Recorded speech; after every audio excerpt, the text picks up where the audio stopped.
Kayla, coming up this afternoon, Bono Regional Health Directorate demands increase in HIV infections. Leader of the new force, Nana Kwame Bediako, has promised to give the youth opportunities to be part of the country's decision-making process. And also, we can't wait to vote out NPP government, says some spare part leaders at Abusoka. Remember, we are streaming live on Facebook and YouTube at Bella TV.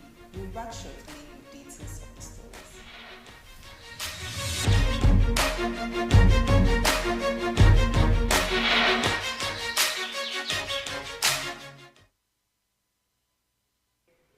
Thank you for staying with us. Now starting off with some health stories.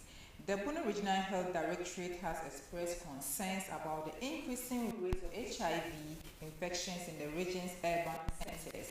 The Directorate indicates that the prevalence rate in areas such as Infanta South and Techiman municipalities stand around 3.8%, which is above the national average of 2.8%. In an interview with the media, the Regional Director of Health, Dr. Fred Adumako, outlined interventions his outfit is rolling out to control the spread. He said they want to ensure that people have access to tests and know their status. When they test positive, they put them on medication to the point where the virus will not be detectable. And once they achieve that, they are not able to transmit it. And that they want to tackle it at the community sub-district level because everybody lives in a community. They will do this through the community information system, through churches and mosques, through community groupings. According to him, they are still looking into possible causes, and when they start, their performance review will be able to communicate effectively with the larger community.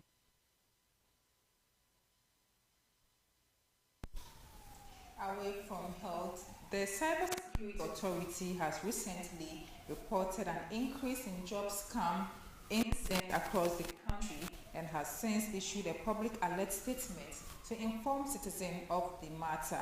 According to the statement, the CSA has received at least 15 reports through cybercrime and cybersecurity incident reporting points, with victims reporting losses over 124,000 Ghana cedis.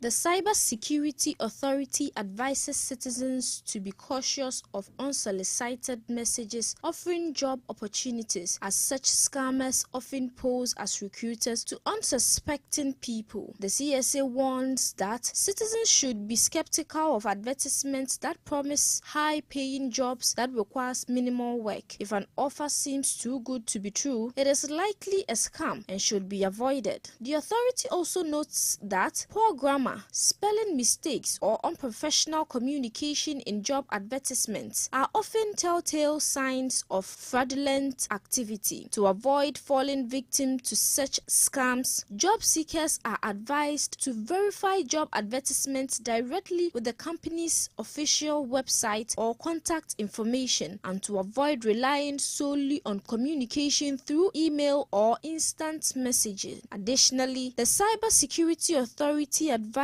job seekers to refrain from sharing any personal or financial information unless they are certain of the legitimacy of the prospective employer.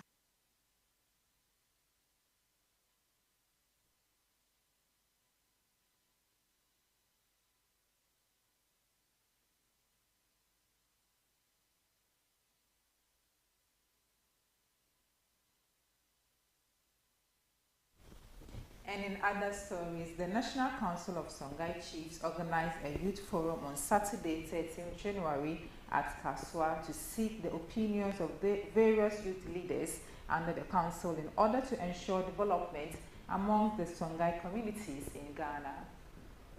The colorful event was organized to give the youth of Songhai community in Ghana the opportunity to bring their energy to bear in the socio-economic development of their immediate and allied society. Many prominent personalities of the Songhai community in Ghana, including the president of the Songhai community in Ghana, Chief Muhammad Zuna, Chief Abdul Aziz Gaibizo, and other executives of the council attended the event. The council recognized the impact of the youth in national development, hence enforcing their active participation in the development of the council and the Songhai community in Ghana.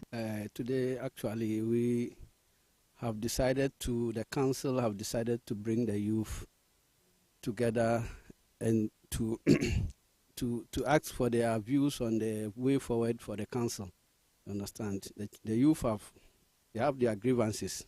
And today is the opportunity we've given them to air their grievances and help in moving the council forward, the National Council for Songhai Chiefs. For a long time, the chief have not been taking part in the activities of the council, and they sort of complain behind the scenes. And we've taken it upon ourselves to bring the youth, organize them, and it's an open forum for them to air their views. The youth leaders were tasked to provide projects and activities that would aid in achieving their aim. At the end of the event, Issa Mahmoud and Jamila Umar Tambasa were appointed as the youth leader and women's youth leader of the council respectively by their leaders of the council to lead the youth wing of the council.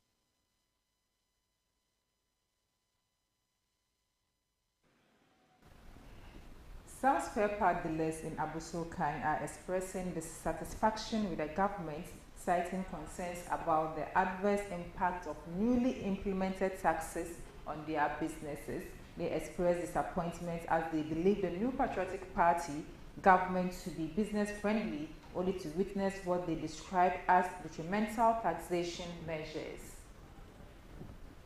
Some Abusokan spare parts dealers who are unhappy about the government of Nana Addo Dankwa Akufo-Addo and Dr. Mahmoud Bawumia have vowed to vote against the NPP party in the coming 2024 general elections. The dealers have therefore urged the government to establish a stable business environment to support economic growth. According to them, the country and everything in it has been messed up and everything has changed, right down to the food they eat. They said everything is being taxed and they are not seeing what the tax is being used for. One of such dealers said he is paying 6,000 Ghana cedi for a container, and a part of a car he used to sell previously at 5 Ghana cedi is now 20 Ghana cedi. Another dealer said some 2 years ago they were selling Toyota Vitz for 35,000 Ghana cedi, but it's now selling for 70,000 Ghana cedi. And the cost of spare parts has also shot up due to high import duties and the unstable exchange rates. And all they look forward to